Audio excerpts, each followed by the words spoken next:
Hello दोस्तों, good evening, Radhe Radhe, Ram Ram, सत श्री अकाल, शुभ संध्या। कैसे हैं आप सभी लोग? अच्छे होंगे ऐसी आशा करता हूँ मित्र। देखिएगा, ऐसा है कि आज हम लोग जहाँ से 50 क्वेश्चन हम लोगों ने ड्रॉप किए थे, वहीं से हम लोग 51 नंबर क्वेश्चन कल जहाँ से किया था वहीं से स्टार्ट करेंगे हिंदी की प्रैक्टिस की।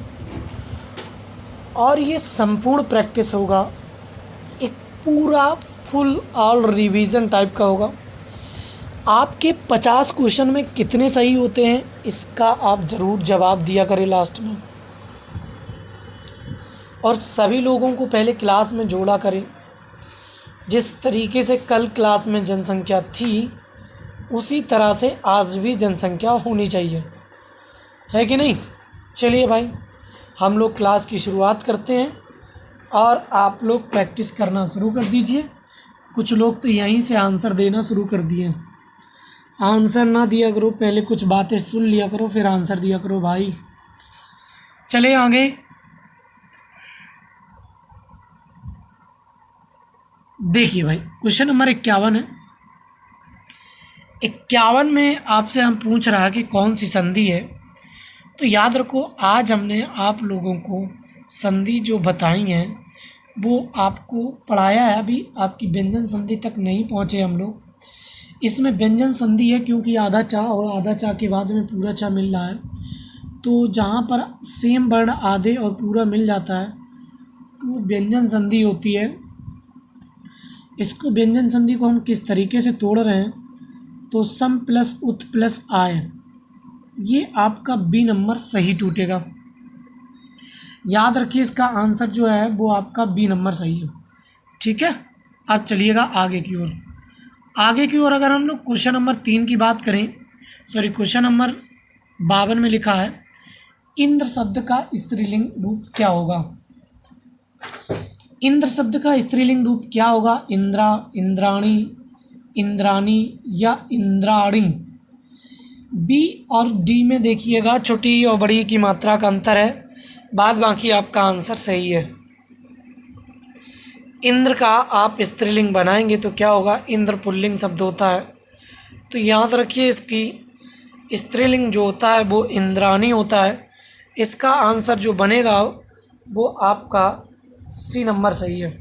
ठीक है, चलिए भाई आंसर देखिए। अब क्वेश्चन नंबर 53 लिखा, दोपहर में कौन सा समास है? आपको पता चल रहा है दोपहर में संख्या 2 आगे लगी हुई है।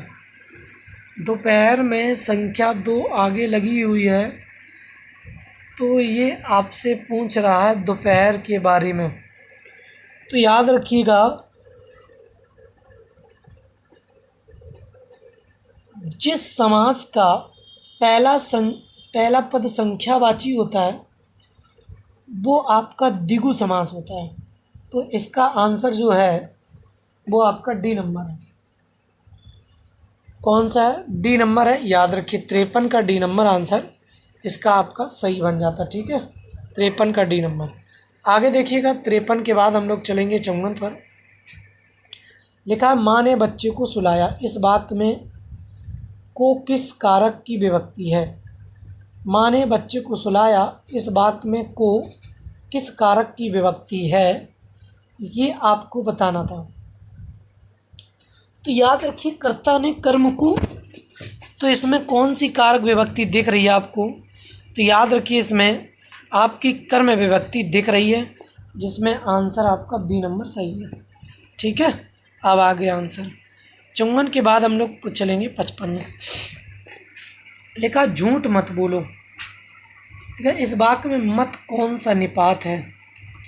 सीमा बोधक, अवधारणा बोधक, तुलनात्मक बोधक, निषेधात्मक बोधक। देखिए मित्र, जहाँ पर हमने बताया था कि निषेधात्मक मत, नहीं, ना, ये शब्द आते हैं तो वो निषेधात्मक निपात होते हैं, है ना। तो निपात टॉपिक हम आपको पढ़ा चुके हैं। तो इसका आंसर जो सही होने वाला है वो आपका डी नंबर सही है। ठीक है, क्वेश्चन नंबर हम लोग बात करेंगे 55 के बाद 56 पे। क्वेश्चन नंबर 56 में लिखा हुआ है, इनमें से कौन सा शब्द संज्ञा से बना हुआ विशेषण है? देखिए, अगर हम बात करें पहले तो संज्ञा शब्द से बना हुआ विशेषण है, तो इसका जो आंसर बनता है तो याद रखिए सुखी शब्द है, जो संज्ञा से सुख शब्द से मिल करके सुखी बना हुआ है। सुख शब्द जो होता है वो भाववाचक संज्ञा होता है, सुखी शब्द विशेषण बन जाता है। इसका आंसर आपका जो होगा वो ए नंबर सही है। ठीक है, चलिएगा आगे। 56 के बाद हम लोग बात करेंगे 57 नंबर पर। देखिए, एक दिन हमने आपको शब्द युग्म वाला टॉपिक करा दिया है। इसमें मारीची और मारीची शब्द का अर्थ आपको बताना था अलग अलग। ठीक है, इसका आंसर बताइए। शायद मैं ये भी ऑप्शन में कराया था। ठीक है, तो याद रखिएगा, हम जब बात करते हैं इसकी तो इस तरह का जो आंसर क्वेश्चन होता है, इसमें मारीची शब्द का जो अर्थ होता है इस वाले का, तो इसका अर्थ होता है किरण। देखो, किरण हमें दो में मिल रहा, बी में भी मिल रहा है और सी में भी मिल रहा। अब बात आती है मारीची शब्द किसका होता है, ये वाला। तो याद रखो, इसकी अगर हम बात करेंगे तो इसका आंसर होता है सूर्य। तो इसमें बी नंबर आंसर सही हो जाता है। ठीक है, अब आप बात करेंगे हम लोग 57 के बाद 58 में। 58 में भी वही है कि शब्द युग्म का सही अर्थ बताना था, आदि और आदि। तो देखिएगा, आदि और आदि का क्या होता है। आदि का मतलब आप सभी लोग जानते हैं कि आदि का मतलब होता है प्रारंभ। इस वाले शब्द का अर्थ होता है, आदि का मतलब होता है प्रारंभ। तो प्रारंभ हमें दो शब्दों में मिल गया। अब आदि शब्द जो लिखा हुआ है, इसका क्या आदिवासी होता है या अभ्यस्त होता है? देखिए, अगर आपको इस आदि का अर्थ पता होता तो आप इसमें केवल दो शब्द ये आदिवासी दिए हुए हैं, बाद बाकी अभ्यस्त और इत्यादि ये कॉमन दिए एक एक हैं। तो इसका आंसर नॉर्मल आपका बन जाता है। तो इसका जो आंसर बन रहा है वो कौन सा सही है मित्र? तो याद रखिए, इसका जो आंसर है वो आपका सी नंबर सही है, अभ्यस्त और आरंभ सही होता है। चलें आगे। क्वेश्चन नंबर आपका 59 में लिखा है, नवयुवक में कौन सा समास है? देखिए, जिसमें संज्ञा, जिसमें पहला पद विशेषण हो और पहला विशेषण और दूसरा आपका संज्ञा हो, तो वहाँ पर आपका कर्मधारय समास बन जाता है। तो याद रखिए, इसका आंसर जो बनेगा वो कर्मधारय समास बनेगा, ए नंबर सही है। ठीक है, आप लोग आंसर देते रहिएगा, गलती मत करिए, क्योंकि आपके टॉपिक ये पढ़े हुए हैं। गलती मत करिए, हमने सारे टॉपिकों को आपको प्रैक्टिस करा चुके हैं, अब गलती नहीं होनी चाहिए। अब हम लोग बात करेंगे किसकी, तो क्वेश्चन नंबर लिखा हुआ है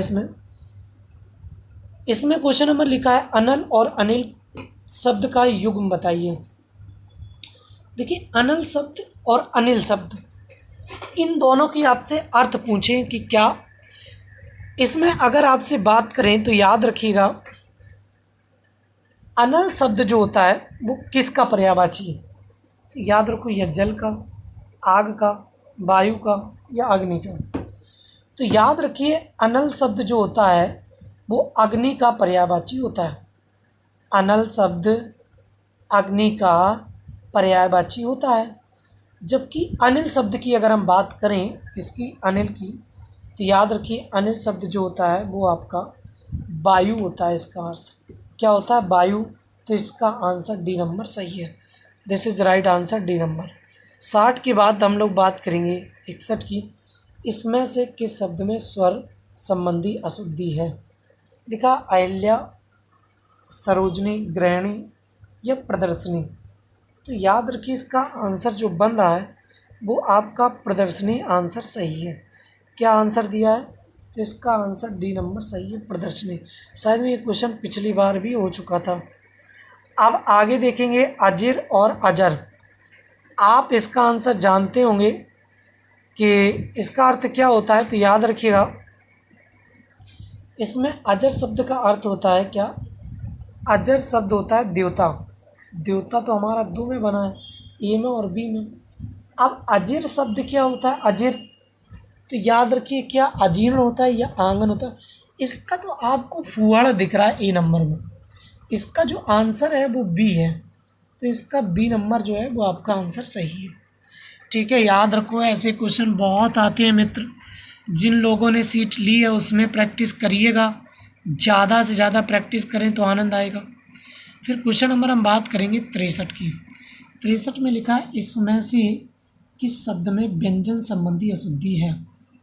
तो याद रखिए इसमें से किस शब्द में व्यंजन संबंधी अशुद्धि है, ये आपको बताना होता है। तो याद रखिएगा इसका जो आंसर सही है व्यंजन संबंधी अशुद्धि की, तो याद रखो गरिष्ठ, अभीष्ट या स्वादिष्ट या विशिष्ट।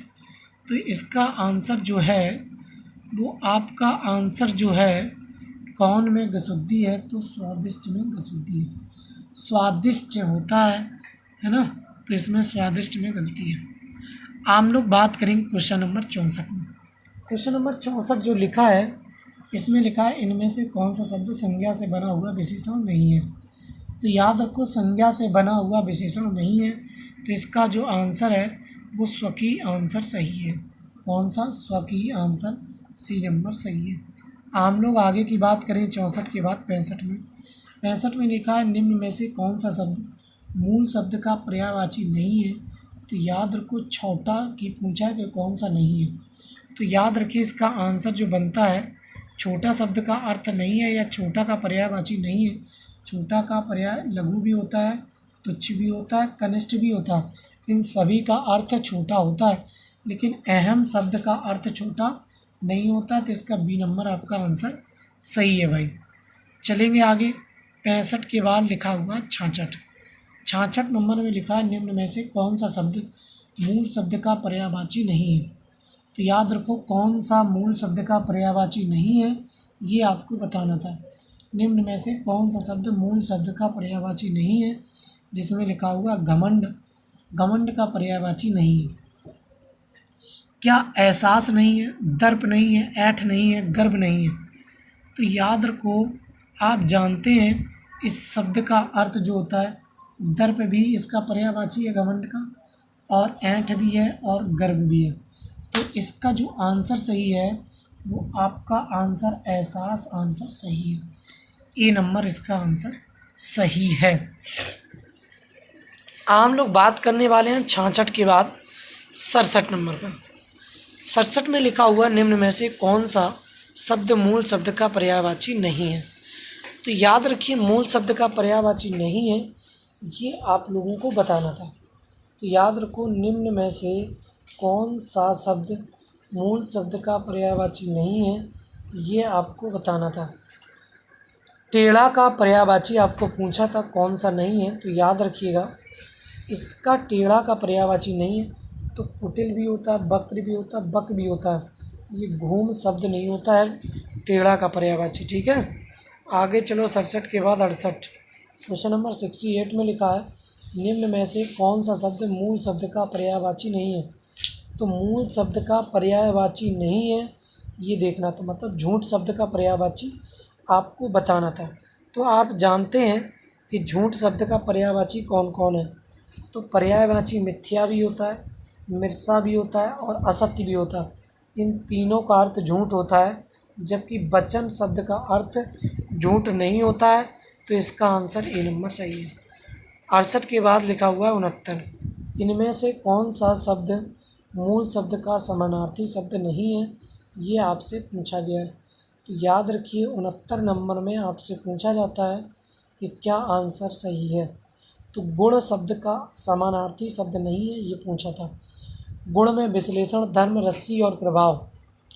तो याद रखो इसका जो आंसर है वो आंसर गुण। देखिएगा गुण का आप जानते हैं कि क्या अर्थ होता है। तो धर्म भी होता है, रस्सी भी होता है, प्रभाव भी होता है। इसका विश्लेषण नहीं होता है समानार्थी। ठीक है, तो इसका ए नंबर सही है। तो इसके बाद हम लोग बात करेंगे क्वेश्चन नंबर 70 में। 70 में लिखा है निम्न प्रश्न का सर्वोत्तम विलोम पहचानिए। सरल का विलोम क्या होता है? सरल का मुश्किल, नामुमकिन, कठिन या जटिल। सरल का क्या होता है विलोम शब्द बताना था, ये बताइएगा। तो इसका विलोम शब्द जो होता है वो याद रखिएगा, इसका सरल का विलोम शब्द जो होता है वो आपका जटिल होता है। डी नंबर सही है। अब याद रखिए क्वेश्चन नंबर 31 में लिखा हुआ है कि सर्वोत्तम विलोम शब्द आपको पूछना था। तो याद रखिएगा इसमें दरिद्र शब्द का विलोम शब्द पूछा था, तो याद रखिए दरिद्र शब्द का जो पर्यायवाची होता है वो याद रखिएगा, इसका दरिद्र का विलोम होता है कौन सा? वैभव।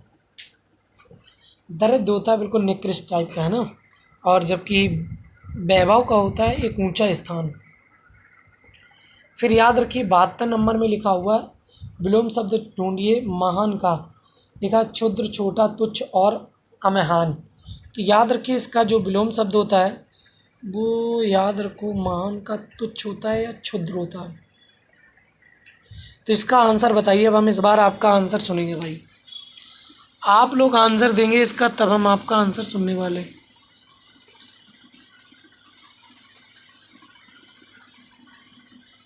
तो याद रखिएगा इसका आंसर क्या है, तो इसका आंसर ए नंबर सही। हम बात करेंगे 73 नंबर में लिखा है, निम्न प्रश्न के सर्वोत्तम विलोम पहचानिए। तो याद रखिए इसका सर्वोत्तम विलोम पूछा था आपसे, कौन सा होता है सर्वोत्तम विलोम? तो याद रखिएगा इसका सर्वोत्तम विलोम की बात करेंगे, कहते हैं अधिक का विलोम बताइए। अधिक का अल्प होता है, शून्य होता है, न्यून होता है, कम होता है। अधिक का विलोम शब्द आपसे पूछा था, क्या अधिक होता है? अधिक का अल्प होता है, न्यून होता है या कम होता है या शून्य होता है? तो याद रखिए अधिक का अल्प विलोम शब्द होता है। ठीक है, आगे चलिएगा। आगे बात करेंगे हम लोग, लिखा है अधिक के बाद लिखा ऊषा शब्द का विलोम शब्द पूछा था आपसे। तो याद रखो ऊषा शब्द जो होती है वो सुबह सुबह का टाइम होता है। ऊषा सुबह का टाइम होता है, विलोम शब्द पूछा है। ऊषा का पर्याय विलोम शब्द जो होता है वो आपका क्या है? संध्या सही है। तो ये आंसर सी नंबर सही है।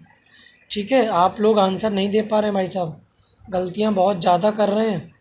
लिखा हुआ निम्नलिखित में से कौन सा शब्द विशेषण नहीं है? तो बताओ भैया, विशेषण नहीं है, कौन सा शब्द नहीं है विशेषण, वो आपको बताना है। तो याद रखिएगा स्वस्थ भी विशेषण है, शिक्षाप्रद, संपन्न, ये सारे विशेषण। परिचय शब्द जो होता है वो विशेषण नहीं होता है, ये संज्ञा होती है, याद रखिएगा। अब बात करेंगे 67 की, लिखा है कौन सा शब्द विशेषण है?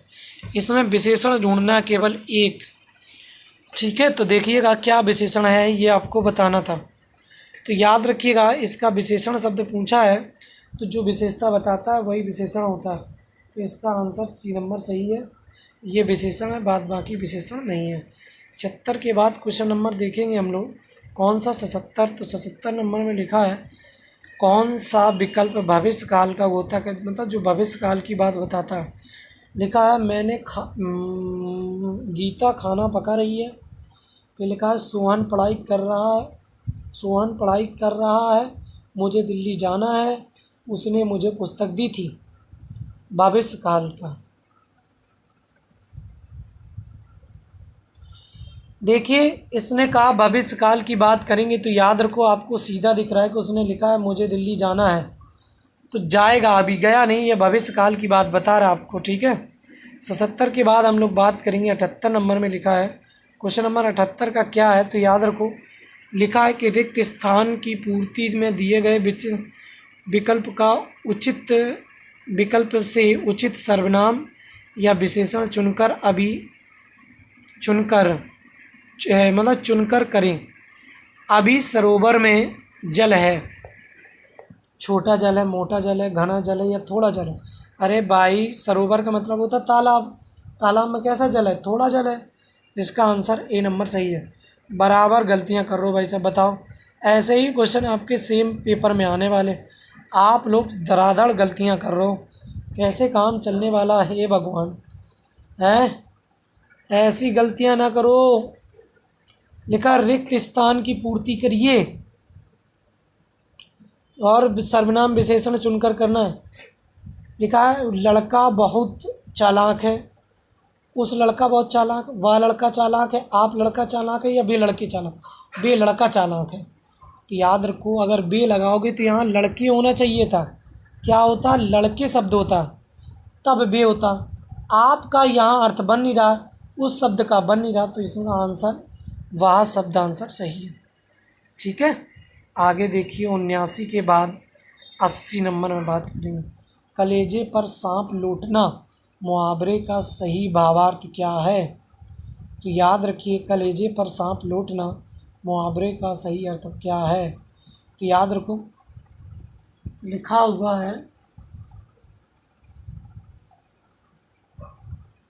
क्या, कलेजे पर सांप लूटना, ईर्ष्या में जलन उठना, दुखी होना, दुश्मनी निकालना, दीनता प्रकट करना। तो याद रखिए इसका आंसर जो बन रहा है वो आप जानते हैं कि ईर्ष्या में जल उठना, या ये आंसर आपका क्या है, ए नंबर सही है। ठीक है, तो क्वेश्चन नंबर 80 का ए सही है। फिर लिखा हुआ है 81 में लिखा बाल की खाल निकालना मुहावरे का अर्थ क्या है। व्यर्थ परिश्रम करना, अपने बाल खींचना, बहुत मेहनत का काम करना, अनावश्यक सूक्ष्म विश्लेषण करना। तो याद रखो इसका आंसर है अनावश्यक सूक्ष्म विश्लेषण करना, इसका डी नंबर सही है। ठीक है, अब बात करेंगे हम लोग 81 के बाद 82। लिखा हवा से बातें करना मुहावरे का भावार्थ क्या है। बहुत तेज़ दौड़ना, सपनों की दुनिया में रहना, हमेशा प्रकृति के बातें करना, बहुत अधिक बोलना। कहते हैं हवा में बातें करना, सपनों की दुनिया में रहना। ठीक है, क्या आंसर होगा ये आपको बताना। तो याद रखो हवा में बातें करना मतलब आपका बहुत तेज़ दौड़ने के बराबर होता है। तो इसका आंसर ए नंबर सही है। 83 नंबर में देखिएगा लिखा है कंगाली में आटा गीला होना, कह रहा है आटे में अधिक पानी पड़ जाना, गरीबी में और अधिक गरीबी में और अधिक हानि होना, पछताना, गीला आटा खरीद लेना। देखिए भाई साहब इसमें आपका ए नंबर तो ऐसे कट जाता, बी नंबर भी कट जाता है। कंगाली में आटा गीला होना ये पश्चाताप तो है ही नहीं, तो इसका बी नंबर सीधा हमें आंसर दिख रहा है कि बी सही है। ठीक है, तो 83 में आ जाओ लिखा हुआ है गणतंत्र का विलोम क्या होता है। तो याद रखो गणतंत्र होता है कि हमारा जो गणतंत्र होता है मतलब हमारा संवैधानिक पद जो होता है वो जनता के द्वारा चुना जाना चाहिए, और गणतंत्र का विलोम जो होता है वो राजतंत्र होता है, क्योंकि ये राजा का तंत्र होता है, ये शासक का तंत्र होता है ना। तो आपका ए नंबर सही बन जाता है। अब देखिए 85 नंबर में लिखा सदाचारी का विलोम क्या होगा, तो ये आपको बताना है। तो याद रखिए सदाचारी का विलोम जो होता है, सदाचारी का विलोम आपका दुराचारी होता है। ए नंबर आपका आंसर सही हो जाता है। सदाचारी के बाद क्वेश्चन नंबर लिखा है 86 में आपका क्या है, सत्कार का विलोम पूछा है। तो याद रखिए सत्कार का विलोम जो होता है वो तिरस्कार, आंसर सही बन जाता है। तो याद रखिए इसका आंसर तिरस्कार सही है। सत्कार का विलोम तिरस्कार, सी नंबर सही हो जाता है। फिर लिखा है 87 नंबर में इनमें से कौन सा शब्द अग्नि का पर्यायवाची नहीं है। तो याद रखिएगा अग्नि का पर्यायवाची कौन नहीं है, तो आग, पावल, पय, अनल। तो याद रखो सीधा सीधा दिख रहा है कि इसका जो पर्यायवाची होता है वो आपका पय नहीं होता, पय पीना होता है, या पीने का या पानी का क्या होता है, पर्यायवाची हो जाता है। फिर आगे की बात करेंगे लिखा है 88। भाई साहब आंसर देते रहें, आंसर में आप लोग लगातार गलतियां कर रहे हैं, ये छोटी छोटी गलतियां ना करिए मित्र, नहीं तो बहुत पछताना पड़ेगा आप लोगों को, है ना। तो 88 नंबर का जो आंसर है वो आपका क्या सही होगा आंसर, तो ये आप लोगों को बताना है मित्र। तो याद रखिए 88 का जो आपका आंसर है आरोह का विलोम पूछा है। तो याद रखिए आरोह का विलोम जो होता है वो आपका आंसर आप लोग दीजिए, क्या क्रमबद्ध होता है, अवरोह होता है, क्रमानुसार होता है, लगातार होता है। तो इसका आंसर हमें सीधा सीधा दिख रहा है कि आरोह का विलोम जो होता है वो अवरोह होता है, बी नंबर इसका आंसर सही है। आगे की बात करेंगे 89 में लिखा है कि सर्वोत्तम विलोम पहचानिए दरिद्र का। तो याद रखिए अभी हमने हाल दरिद्र का विलोम बताया था, दरिद्र का विलोम होता है वैभव। क्या होता है, वैभव जो होता है वो इसका विलोम होता है। फिर याद रखिए 89 के बाद 90 में लिखा है इनमें से कौन पा वर्ग का वर्ण है, पा वर्ग के वर्ण हैं। पा वर्ग का कौन सा वर्ण है या पा का उच्चारण स्थान कहाँ से होता है ये बताना था। क्या दंत से होता है, दंतोष्ठ से होता है, या ऊष्ठ से होता है, या कंठोष्ठ से होता है। तो याद रखो हम लोग पढ़ते हैं कचक तप, पा वर्ग जो होता है वो आपका कहाँ से उच्चरित होता है ये बताना था।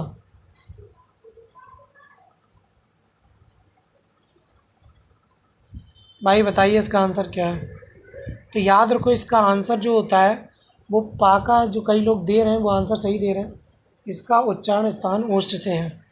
फिर आगे देखिएगा, फिर लिखा है 91 में लिखा है इनमें से कौन सा बर्तनी शुद्ध अशुद्ध है। तो याद रखो अशुद्ध बर्तनी हमें ढूंढनी है। जो जिन लोगों ने सीट ली है उस सीट को डेली 1-2 पेज पढ़िएगा, इससे आपका एक भी क्वेश्चन गलत नहीं होगा आपके पेपर में। हिंदी में आप पूरा का पूरा स्कोर करने वाले होंगे, ठीक है। तो याद रखिएगा इसका आंसर जो सही है 91 का, आपका क्या आंसर सही है। तो याद रखिएगा इसका आंसर जो बन रहा है 91 का, इसमें 91 में अशुद्ध बताना था, तो इसका आंसर जो सही है वो आपका उड़नी सही है। उड़नी सही है, ये आपका गलत दिया है और बाद बाकी सही दिए थे। याद रखिए लिखा हुआ अध्ययन में कौन सी संधि है। याद रखो मित्र, जब आपका यारालावा से पहले आधा वर्ण आ जाता है तो कौन सी संधि होती है, ये आप लोगों को कमेंट बॉक्स में बताना है। तो याद रखिएगा इसमें 92 नंबर का आंसर क्या है। तो याद रखिए इसमें आपका 92 का यण संधि बन जाता है, क्योंकि इसमें आप जानते हैं कि या से इसकी संधि विच्छेद क्या बनेगा, तो बनेगा अधि प्लस अयन बनेगा। इसकी संधि विच्छेद अधि प्लस अयन आपकी बन जाएगी, क्योंकि यहाँ बड़ी छोटी मिलेगी, यहाँ आ मिलेगा, तो आपके आधे वर्ण का निर्माण होता है, ठीक है। चले आगे। अब चलिए 92 के बाद 93, क्वेश्चन नंबर 93 की बात करें तो लिखा हुआ रिक्त स्थान की पूर्ति करिए। साहित्य जीवन की अभिव्यक्ति अनावृष्टि है, अभिव्यक्ति है, अभिवृत्ति है या अतिवृष्टि है। तो याद रखिए इसका आंसर क्या बनेगा, वो आपको बताना है, क्या आंसर टिक करेंगे। तो याद रखिए इसका आंसर जो बनेगा वो आपका अभिव्यक्ति बन जाएगा।